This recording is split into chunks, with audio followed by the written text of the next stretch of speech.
When I say Trent Baalke, you say Survivor. Look, this is not personal. I mean, I've seen Trent Baalke be in a lot of situations that seem dysfunctional. And, the Jim Harbaugh situation blew up with the 49ers. Trent survived, to hire two more coaches before he was finally gone. And then he resurfaced in Jacksonville.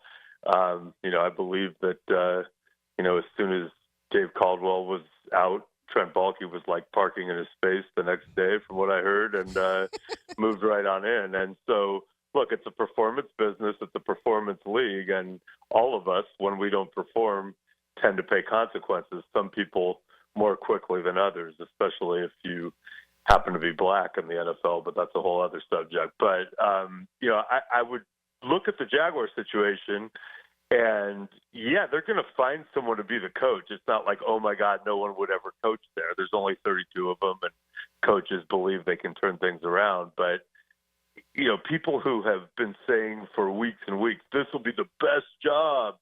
It's not the best job if you are 100% committed to keeping Trent Baalke. And again, some of that's not even personal. Some coaches with options, like a Ben Johnson, are interested in – he doesn't necessarily want to handpick a general manager, but he wants to have the opportunity to kind of bond with one. And I think if you walk into the Jaguars, you're looking at, well, this guy's consolidating power, and he's out for his power, and I'm just here to coach the team and pay the price if they don't win enough. Mike, let's go a little bit more into that time in San Francisco, because I think a lot of people out here were a little bit more disconnected. Those first 3 seasons in San Francisco included a Executive of the Year award for him, and then the final 3 seasons he won 8, 5, and 2 games when he was the general manager in San Francisco. So tell us a little bit about what happened those first 3 years compared to how it kind of just fell apart the final 3. Well, Jim Harbaugh came in and did something transformative, and that was in a lockout season, so he didn't even have an off season. They had not been a good team, and they immediately got to, played for the Super Bowl in the NFC Championship game and lost in overtime. So they were right there right away. There was also a quarterback change during that year, you'll remember. Alex Smith had just played one of his best games ever, got a concussion. They hosted a Thursday night game 4 days later. Oh, that was the next year. I'm sorry. Anyway, so basically that was good, and they had a good thing going. Jim Harbaugh is not the easiest guy to get along with or work with, and that's been kind of the pattern everywhere he's gone. And so you can't just say, oh, that's all Trent Baalke's fault. But I would also say that Scott McCloughan, who had been their general manager when Trent was his assistant, was an incredible talent evaluator who had picked a lot of those players that formed the nucleus of that team, which then went on to go to the Super Bowl the next year and then play a very, very close NFC Championship game the third year with the Seahawks. Look, I think if you looked at that situation and said we had to choose Jim Harbaugh or Trent Baalke on paper, you'd say we want Jim Harbaugh. He's the guy who transformed it. But they went the other way. Now, that's not just something I would blame on Trent Baalke. I think Jim Harbaugh was so abrasive and did not manage the relationship with his owner very well that once they did start to tail off that 4th year, that precipitated his exit. But you're right. After Jim left, they hired Jim Tomsula, who was a defensive line coach with no coordinator experience, no head coaching experience. The owner, Jed York, compared him to Steve Kerr, which to bring it back to the L.A. situation, I grew up with Steve in L.A., so I took that one a little personally. It was kind of a stretch, and Jim Tomsula turned out to not be good. And then they went and got Chip Kelly, and that was also not good. And that was eventually the end of Trent Baalke. Chatting with Mike Silver of The Athletic, at Mike Silver on X. Why do you think Trent Baalke is able to survive so often? It's a great question. I should probably come do an investigative story on it. I kind of like it. Let's go. God, you guys ask really good questions. I'm kind of bummed that the cell phone reception is so bad, and I'm like going in and out because, why is he surviving? I don't know. I mean, I know Shad, I know Tony. There's smart people in that building who want to win. Shad Khan is asking a lot of his fans right now. So let me just take a step back. You guys are close to it, but this is how I see it. He's basically asking his fans, okay, I go to London at least 2 games a year, so I'm taking a couple of games away. You're going to fund my entire stadium renovation thing at the threat of leaving. Okay, cool. So you're going to pay for my stadium, and I'm going to, continue to have the London thing. And I'm going to say before a season that I have my best team ever, and then have it go badly. And then I'm going to fire my coach who's won a Super Bowl, but I'm keeping the GM just so I can make sure that the best candidates are going to pause when they think about taking my job, and I'll hire accordingly. That's a lot to ask of a fan base, and I admire so much of what the Khans do. I thought the neck brace wrestling stunt during the draft was like, I texted Tony. I'm like, that's one of my favorite things ever. It was brilliant. I get it. I'm not sitting here saying they don't know what they're doing. I'm saying, dude, you got to read the room and maybe don't shove that down your fan's throat. And so it's their team. They think Trent is the man to, find a coach and lead them to the promised land. And maybe, I'm not saying Trent's not good. I'm just saying when teams lose, people pay consequences, and typically he does not. Well, we are hearing you loud and clear here, Michael. So the good news is, hopefully, I know it's a little choppy on your end, but we can hear you loud and clear. So that's the good news. As you referenced, perhaps coming down to Duval to do another investigative report, our arms are always wide open. Come on down. More than happy to have you here. And with that said, if memory serves me, you were in the virtual draft room, correct, in the 2020 draft with the Jaguars.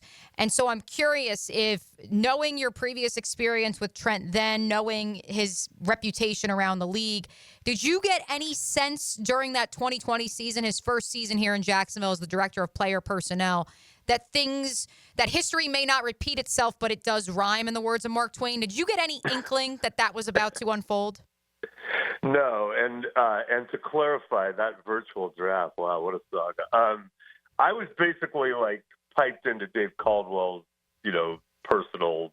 Everyone was separated, so I didn't have a great sense of what else was going on other than what Dave was doing. So, but no, I mean, Dave's a really smart guy. He was really easy to work with, and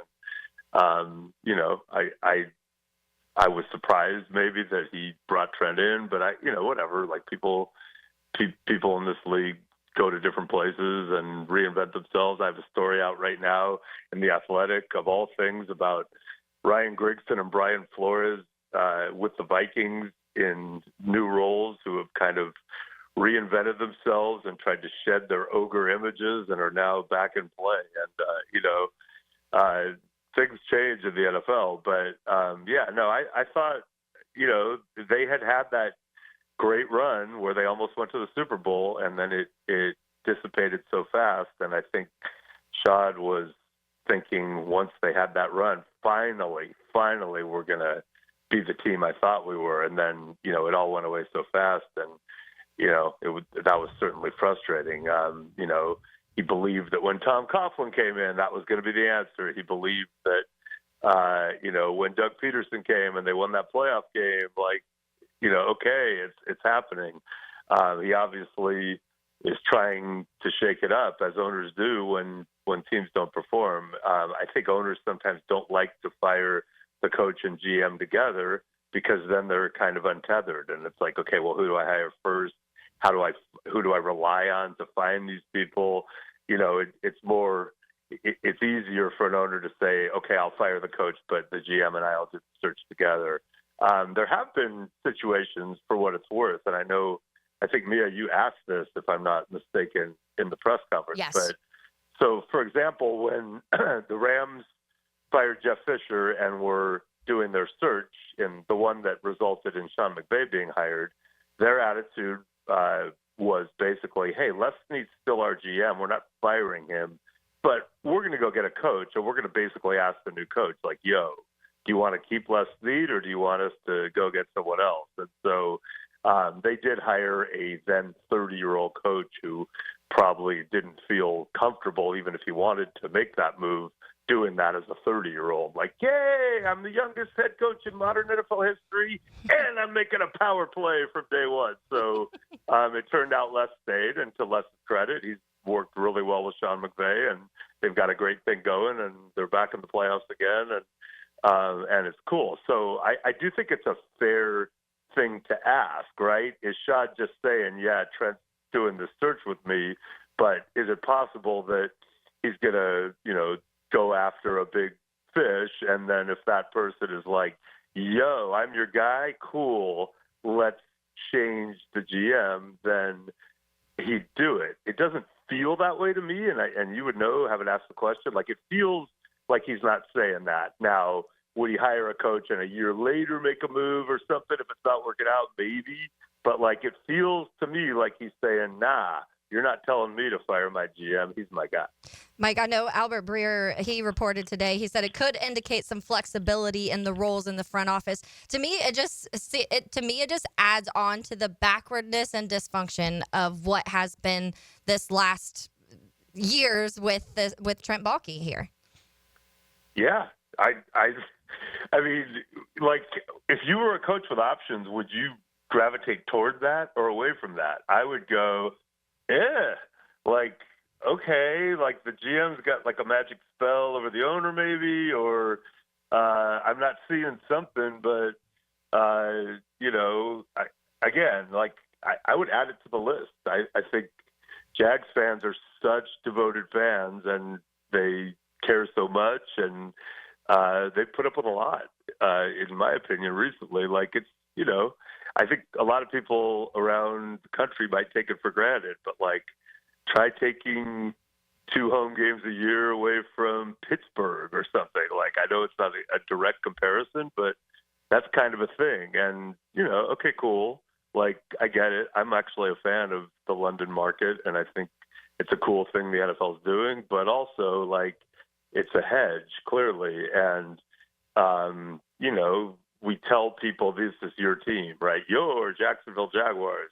But in America, what it really means is, they're owned by a really, really rich person, and that person may ask municipalities for help in certain ways, and municipalities have other priorities sometimes, like schools and, stuff like that. And so I know in California, we were kind of at the forefront of saying, you know what, we're not funding this stuff. Like, we're not going to subsidize billionaires' stadiums. And, we've lost some teams, right? Like, I lived in Oakland for a long time. We've lost a bunch of teams. It sucks. But it sucks when people tell you it's your team and then it can be pried away from you or leveraged in that way. And it seems like the Cons are getting what they want. So if you're getting everything you want, again, I would read the room. Now, if Shad hires a good coach and he and Trent Baalke work together and they win games, it's going to be fine. Everybody's going to be happy. But I can see why Jacksonville, that fan base, is really upset right now. Michael, we certainly hope safe travels for you, safe travels for your family as well. I did want to ask you, Mike. I know our time with you is short. If you had to guess right now from what you're hearing, who will be the next head coach of the Jacksonville Jaguars? And even if you don't have a name, maybe a type of coach that you anticipate they will hire. Wow. First of all, I will stay on for you guys. Come on, man. It's an exciting moment for me. Plus, I owe you like a bunch of 7 seconds here or 4 seconds there of phone fade out. So, who will be the next coach?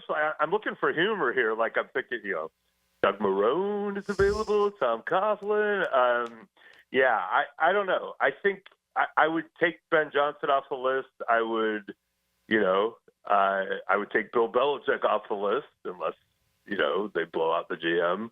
I don't think that's going to be real anyway. I don't think it'll be Urban Meyer. I think that's a fair bet. Like, he's not coming back. That's probably a good idea. Let's see. I think it'll be either somebody who, is a promising coordinator looking for a shot, or it'll be someone who's, a retread who's trying to get back in. I'll get back to you on that, but I don't think it's might be a good coach. It's just not on paper going to be the guy with options. Well, we do appreciate your time. And like Mia said, the cell phone service has been good on our end. We appreciate it. Have a great day. And now we finally Just dropped. happened. I'm sorry. There he is. That was like, Wow, you were that was on messing with cue. us. That's awesome. That is awesome, Mike. We appreciate you. I was like, wow, that's a heck of a bit. That's a mic drop right there. Mike, thank you for joining us. You are always welcome here on Helmets and Heels and 1010XL. Hey, Mia here, and thanks so much for watching 1010XL Jaguars. For even more coverage of the Big Cats, be sure to subscribe to 1010XL Jaguars.